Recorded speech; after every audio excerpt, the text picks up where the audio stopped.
Bonjour à tous, j'espère que vous allez tous bien, ainsi que votre famille. Voilà, j'ai choisi de vous enregistrer les explications parce que par Pronote ça bug tout le temps. Et la visioconférence avec la classe virtuelle, on a vu que ça ne marchait pas souvent. Donc c'est assez compliqué. Du coup, je vais prendre cette vidéo et vous pourrez comme ça l'écouter quand vous voudrez, de préférence sur les rendez-vous qu'on se donne, comme ça après vous êtes tranquille et je peux répondre à vos explications. Donc on va laisser tomber l'art oratoire parce que travailler là-dessus sans se voir c'est un petit peu compliqué. Et puis surtout, comme je vous l'ai expliqué, vous allez pour beaucoup ne plus avoir cette matière l'année prochaine.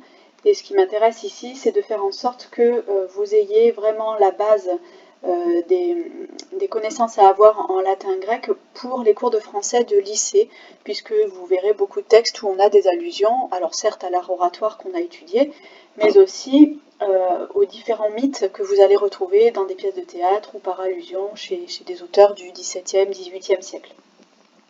Donc c'est pour ça que je vous ai fait regarder Antigone, parce qu'Antigone c'est vraiment un personnage qui a inspiré énormément d'auteurs.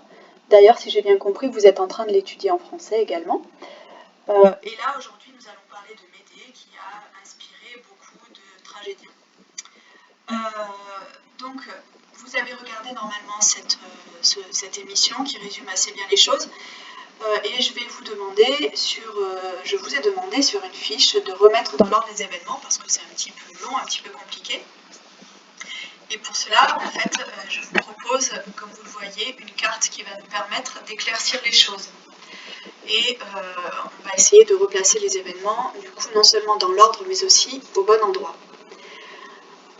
Comme vous l'avez compris, donc Jason est parti de Iolcos, qui est cette région-là de Grèce, que vous voyez ici.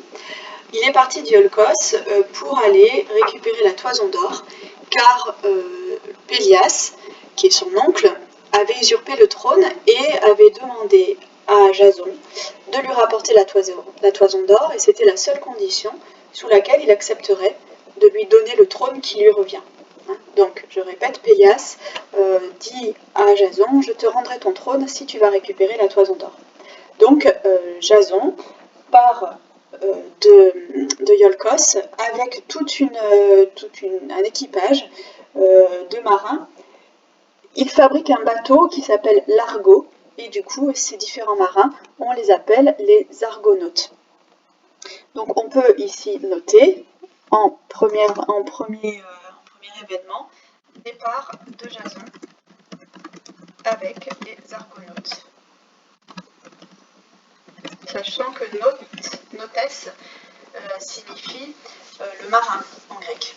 Donc argonautes, ça veut dire les marins de l'Argo. Lorsqu'il arrive donc en Colchide, c'est ici, il arrive en Colchide, donc il a fait tout ce parcours-là avec son bateau. Et à ce moment-là, il rencontre Aétès, qui est le père d'une jeune sorcière qui s'appelle Médée, qui est aussi le frère de Circé qu'on rencontre dans l'Odyssée, et qui transforme les hommes en cochons. Je ne sais pas si vous vous souvenez. Et Aétès, qui n'a pas du tout envie de donner la toison d'or, parce que la toison d'or permet de conserver le royaume, donc il a envie bien sûr de la garder pour son propre royaume, se dit qu'il va donner 3 tâches à Jason, et que ce n'est que s'il réussit ces 3 tâches qu'il aura la toison. Donc la première tâche, vous vous en souvenez, c'est dompter 2 énormes taureaux qui ont des sabots et des cornes en airain, donc en métal, et qui crachent du feu par les naseaux. Donc c'est un petit peu compliqué, bien sûr. La deuxième épreuve, c'est de forcer 2 bêtes à labourer un champ. Et la troisième épreuve, c'est de semer dans les sillons qui ont été faits lorsqu'il a labouré ce champ, donc semer des dents d'un dragon. Et chaque dent donnera un guerrier, donc ça va former une armée, et en plus ce sont des guerriers invincibles. Donc Aétès sait que normalement c'est impossible. Sauf que Aétès n'a pas prévu que Médée, donc sa fille, qui est une sorcière, une magicienne, va tomber amoureuse de Jason. Et bien sûr elle va vouloir aider Jason et lui demande en échange le mariage. Donc pour cela, elle va commencer par donner à Jason un onguent magique, donc une pommade magique, qui va le rendre invincible contre les taureaux. De ce fait, il va pouvoir battre les taureaux. vaincre les taureaux. Elle va lui donner ensuite des pierres qui sèment la panique chez les soldats, puisqu'en fait, Jason va jeter ses pierres et les soldats vont tous croire que c'est leur copain qui l'a lancé, donc ils vont s'entre-massacrer. Donc ici, on peut noter en Colchide, en deuxième événement, Onguent, ça veut dire pommade, hein, Onguent et pierre magique donnée par Médée. Et à la suite, du coup, on a les taureaux qui sont domptés.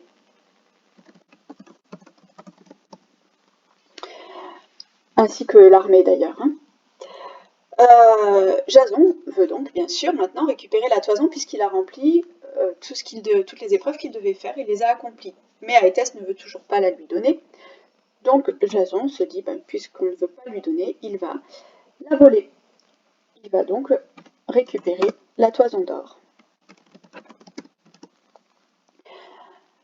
Comme il l'a volée, bien sûr, il faut s'enfuir. Et Médée a trouvé en fait une solution pour pouvoir s'enfuir sans qu'il puisse être rattrapé, parce qu'elle sait très bien que Aétès va essayer de les retrouver. Et elle emmène son frère, Absyrtos, et au moment où la flotte de son père est derrière eux, elle coupe son frère en petits morceaux et jette les morceaux. Elle sait très bien que son père ne voudra jamais laisser son propre fils sans l'enterrer. On a vu avec Antigone que ne pas enterrer une personne qui est morte, c'est la condamner à errer pour l'éternité. Et donc elle sait très bien que son père n'acceptera pas de ne pas enterrer son frère. Et donc elle sait très bien que son père va s'arrêter pour récupérer tous les morceaux de son fils et lui donner une sépulture. Et pendant ce temps, ils ont donc le temps de s'enfuir. Donc ici, on peut mettre meurtre du frère. Ils vont donc parcourir tout ce chemin-là que vous voyez sur la carte. Donc ils vont faire quand même un grand détour.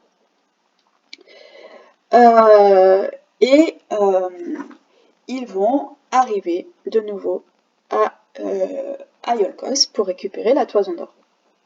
Mais Pélias, qui ne s'attendait pas du tout à ce que cette toison d'or soit récupérée, refuse le trône à Jason.